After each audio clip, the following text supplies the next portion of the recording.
buenos días, bienvenidos al canal Agrositio. Bueno, hoy es miércoles 21 de octubre. ¿Cómo le va? ¿Cómo va? ¿Qué dice? Aquí estamos dando comienzo un nuevo 30 online que seguramente dure 150 online, digamos, ¿no? Como habitualmente. ¿Cuánto dice usted? A ver, una hora 30. 90. 90 sí, porque quiero subir al avión. Así 5 bloques, pero ahora somos más prolijos. En algún momento hicimos hasta 8 bloques. Era metíamos info. Ahora estamos más conservadores. Vamos a hacer 5 bloques. Mire, tenemos un primer bloque, un lujo con Teo Sorraquén, para hablar como hacemos con él siempre, los números, los escenarios. ¿Qué puede pasar? Incluso vinculando un poco la política, la economía y lo agropecuario.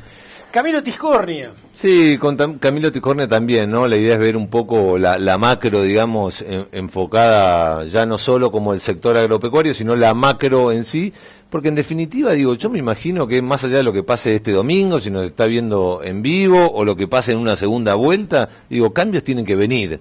Entonces, me parece que hay que prepararse para eso, para ver por dónde pueden empezar a salir esas nuevas medidas o nuevos paradigmas económicos. Sí, señor, y para ver también dos temas técnicos. Mire, lo tenemos a Cristian Feldkamp, que es coordinador de ganadería de CREA, y con él vamos a analizar un poco esto que le damos mucha manija desde el canal Agrositio, que es el boom ganadero, ¿no? También algo le vamos a preguntar a mi amigo Teo Sorraquín.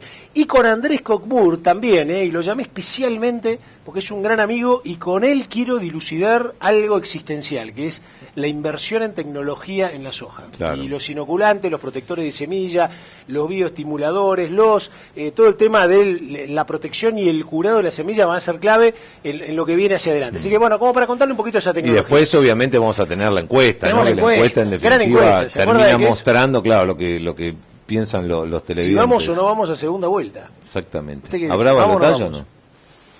Le tiro una, no sé, a ver, queda grabada. La gente, después ¿Usted dice que sí? Yo le digo 25-75.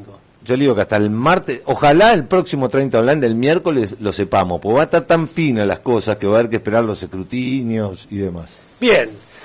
Teo Sorraquín, un gusto tenerte, Teo. Buen día, muchas gracias. Recién nos acordábamos con Teo, estuvimos juntos, compartimos en realidad muy lindo, allá en el norte de Córdoba, en lo que fue el Congreso Regional del Norte, impecable, temas. Y bueno, Teo, vos ahí, la verdad, estuviste bien abriéndole los ojos a los productores en ese momento, haciendo un escenario, ¿no? Un escenario donde vos ibas viendo, digamos, cómo se podían ir dando las variables. Me dio la sensación de que fuiste bastante cauteloso con los productores, ¿no? No le vendiste humo ni nada por el estilo, fuiste bastante cauteloso. De ese momento, hará 2 meses, ahora, ¿cambian las cosas? En términos generales, el escenario es el mismo. Y cuando vos decís cauteloso, en realidad lo que yo estoy tratando, que por ahí es mi deformación de consultor, o de trabajar con empresas uno a uno, más allá de dar cada tanto una charla, es decir, ¿vos qué pensás? Porque en realidad no hay consultor, ni yo, ni un economista, ni nadie que pueda decir qué va a pasar. Entonces, hay empresas que con el mismo escenario tienen personas más animadas, situaciones patrimoniales más animadas, o en ese mismo escenario gente que viene más golpeada y que no tiene otra alternativa que tomar una estructura más defensiva, más conservadora, porque un patinazo este año podría generar daños por abajo de la línea de flotación. Entonces, acá es uno a uno la ecuación. Cuando uno lo mira globalmente, yo creo que este es un año en el cual lo sostiene mucho la esperanza más que la realidad. Yo lo llamaba mucho más estómago que cerebro, mucho más, mirá, va a haber un cambio, tiene que haber un cambio, va a haber un cambio, entonces las fichas se están moviendo sin sincerar del todo el mal trago que estamos pasando ahora de rentabilidad, de desánimo, diciendo, bueno, algo tiene que cambiar. Y los planes se están armando un poco en esa situación. Uno podría pensar, bien, los candidatos van a sacar retenciones, van a mover maíz. ¿Y por qué el maíz no mueve? Y porque esto es como, hubo tanta promesa fallida que por ahí es apuesta a lo seguro. Va a haber menos superficie sembrada, seguramente, y la proporción en la mezcla va a haber más soja. ¿Por qué no hay apuesta al maíz? Ahí viene la pregunta. Mira, ayer estuve con 180 productores y los fogoní como loco. Le dije, muchachos, ustedes no acuérdense de mí. Cualquier cosa, si me vuelven a encontrar, me pegan, pero si no, la realidad, compartan. Porque yo creo que, primero, trigo, cualquiera sea que gane, yo estoy convencido, te lo digo acá. Comparto. Y creo que vos me lo decías también. Que te va a ir bien, ya sacando el 23% de retenciones tenés otro número, acomodando el tipo de cambio va a ser otro número, y ROE, que es algo que le pregunté a Ricky, le pregunté a la gente de Massa y todo, el ROE es una cuestión del secretario de Comercio, o sea que vos no tenés que mover una sola cosa, el secretario de Comercio no impone cupos y vos exportás tranquilamente. Pero que no va a ser un negocio en el trigo este año, pero el trigo debería valer 2.000 pesos para pensar, que es el doble de lo de hoy, pero es un trigo de $150 por un tipo de cambio un poco más alto. Bueno, pero te acomoda el número. Más vale no? que se te duplica el valor actual. Podrías pensar en un maíz de 1800. Exacto. Podrías Eso es lo pensar que en yo una digo. soja de 2800, haciendo 2-3 cositas nada más. Sí. Porque en trigo y en maíz los movimientos van a estar, lo dicen todos, cualquiera. Incluso yo te diría, tal mismo Scioli me juego que lo va a hacer teniéndolo al Topo Rodríguez. Bueno, a ver, Lo vamos hemos hablado. a recordar a la gente que esto también es importante. El Topo Rodríguez hace un par de meses dijo que había que eliminar las retenciones de trigo, digamos, ¿no? Hoy, digo, ya casi ministro, digo, en el caso obviamente que gane Daniel Scioli, digo, bueno, será un buen momento para que la cadena triguera salga y le diga, acordate lo que dijiste. Sí, las palabras muchas veces las lleva el viento. Lo que sí creo es que como el impacto es un tema de pragmatismo, esto es un negocio. Claro. Creo que el impacto fiscal que tiene versus que es muy bajo versus la expectativa que podría generar, aunque sea mover trigo en un presidente recién asumido, tiene mucho más de estratégico que de fiscal. Entonces yo creo que cumplir con esa promesa es gratis. Entonces creo que lo van a hacer. Vos que sos tambero también, ¿eh? Si bien no te dedicas mucho a asesorar tambo, sos tambero y tenés que ocuparte de eso, ¿eh? Mirá, se ríe el tipo, le pegué en el Se lado levanta débil. tempranito. ¿Cómo ves el tambo también para adelante? También en esta lógica, ¿no? Funcionando en esta lógica. Creo que con mercados un poco más liberados, espero que con retenciones bajando y con un mundo que empieza a recuperar después de una gran depresión de precios, creo que el tambo es un negocio menos volátil en el sentido que como tiene barreras de salida más altas, no es que decir, bueno, este año hago tambo, el año que viene no, se mueve con una lógica diferente que lo que se mueve la agricultura y en algunos términos la invernada. Es más parecido, si querés, a la cría en el sentido que es un poco más duro incluso. Entonces creo que el tambo está a la expectativa. No todos fueron malos años para el tambo en estos años, ahora es una foto muy, muy complicada, pero el fondo, pongámoslo en tambo, casi en cualquier industria en la Argentina de producción, ¿esto es un ciclo? O sea, ¿es una mala foto o es una pésima película? Creo que hoy hay más deseo de pensar que esto es una mala foto, que es un ciclo. Hay muchos economistas, Ricardo Arriazu dice, mira, es ciclo, es claramente ciclo. Ahora, el tema es que cuando el ciclo revierta y va a revertir, es que a vos te llega a tiempo, o a él, o a mí. Claro, y ya Digamos, no te hayas esto quedado. no es gratis. El problema de esto es que atrás hay personas de carne y hueso que la pasan mal y algunas no van a llegar a la meta. Entonces, no es tan... Bueno, vamos viendo, gradualismo. Está bien, gradualismo, pero yo creo que va a haber un cambio de ciclo, creo que las empresas deben reforzar su estrategia para ganar todo el tiempo posible y creo que lo que la mayoría está haciendo y esperar.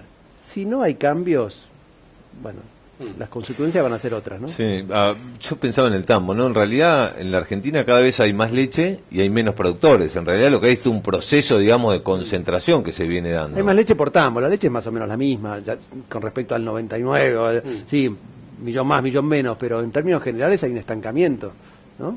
Cuando uno dice, ¿por qué los productores siguen haciendo trigo? Bueno, pues no hacen la misma cantidad de trigo. ¿Por qué siguen haciendo leche? Bueno, hacen la misma cantidad pero menos gente. Entonces es como una especie de pobreza que a veces no se nota porque el mercado interno absorbe lo que producimos y uno podría producir 6 millones de toneladas de en trigo. la línea de flotación. Claro, digamos. te acostumbras a la mediocridad y en lugar de explorar tu potencial, explorás tú, bueno, más o menos vamos tirando, ¿no? ¿Y la ganadería?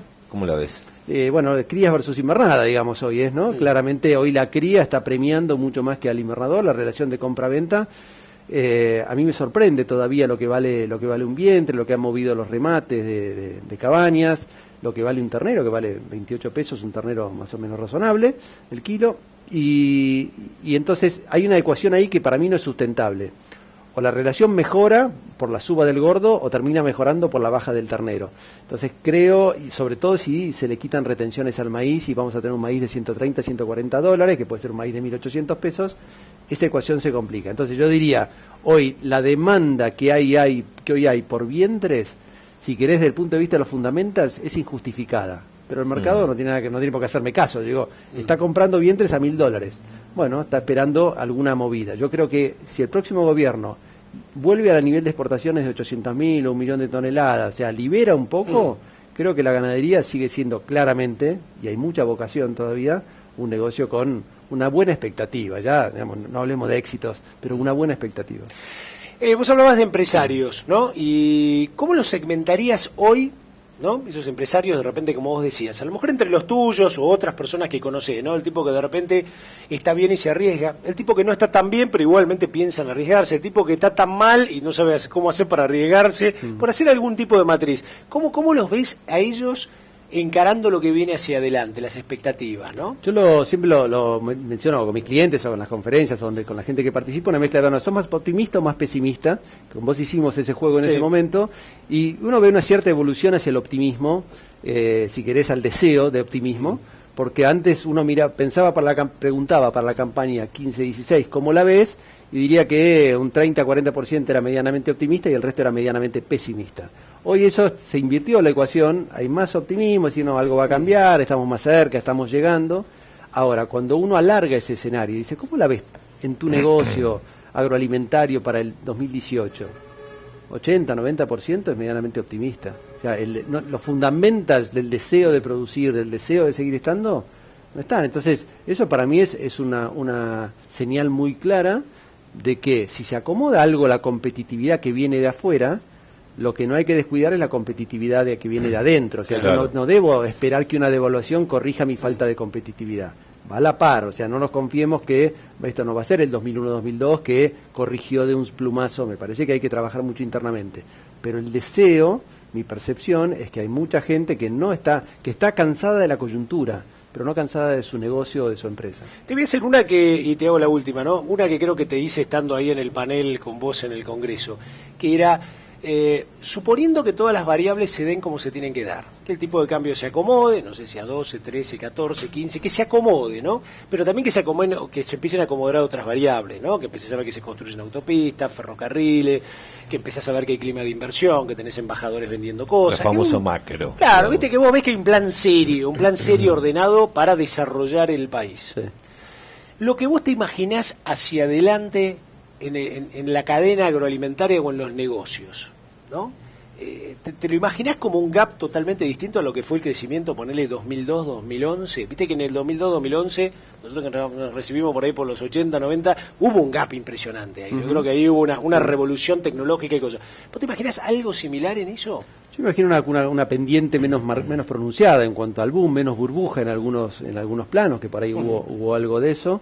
Creo que se viene una presión hacia lo ambiental muy, muy fuerte, con regulaciones que ya en países cercanos están pasando. Entonces creo que lo que va a requerir es claramente una adaptación a una nueva forma, o a un plus de forma que va a tener que tener no solo una mirada en lo económico y en las rotaciones y las cosas que hacemos habitualmente, sino un plus hacia lo ambiental. Entonces yo diría, sí veo con un contexto, aún con los precios internacionales actuales, que también van a revertir, también es un ciclo, y un poco de competitividad que venga desde la macro. Para eso falta, ¿no? Pues digo, la gente del otro lado se quedó, para que reviertan los precios internacionales falta un par de años, ¿no? Sí, seguro que falta, por eso si uno lo mira en términos de 1 año, 2 años, sí, pero vamos, lo que quiero decir es que va a revertir, buscará nuevos pisos, buscará que los costos se acomoden a estos precios, como pasó con los alquileres de los campos, y entonces por ahí no tengamos en las hojas de $600, pero por ahí tenemos una de 400. Pero más allá del precio, yo no soy adivino de precios, pero me parece que el concepto es, va a haber una tendencia hacia el crecimiento, si la competitividad macro se sostiene, con los problemas de Argentina, pero se sostiene, veo la gente enfocada para tenerlo. Pero no quiero dejar de remarcar esto que decía de el tema ambiental. Empecemos a poner sobre la mesa las restricciones, ya tenemos señales suficientes, va a haber algunas regulaciones que nos van a incomodar, pero tenemos que ser conscientes que convivimos en una sociedad donde eso cada vez importa más. Entonces, y quizás, Teo, sea mejor eso, ¿no? Ir subiendo despacito y no pegar los golpes que pegamos, después del 2002. Sí, yo ahí tomo la realidad, o sea, el mejor o peor depende cómo te agarre, ¿no? Pero creo que lo que va a hacer es, algo se aprendió, me parece, así como se aprendió el 2001-2002, y a veces desaprendemos, creo que de vuelta de esto algo aprendemos. Lo que espero es que permita el entorno externo dejar una clase empresaria como la que tenemos, que se desarrolla. Hay mucha gente de edad mediana y más joven o más adulta que tiene mucha capacidad. Ojalá la puedan expresar en todo su esplendor. Teo, impecable. Muchísimas gracias como siempre. Gracias por estar acá. ¿Cerramos este bloque? Sí, señor. Cerramos este bloque con Teo Sorraquín analizando la micro del campo. ¿Y sabe qué? Saltamos a la macro ahora. Así que lo tenemos a Camilo Tiscornia, economista, como para que nos cuente un poquito también el que percibe y ver también los escenarios económicos para poder hacer este link, ¿no? Este trasvaso con lo que nos acaba de decir Teo. Espérenos en 1 minuto y medio.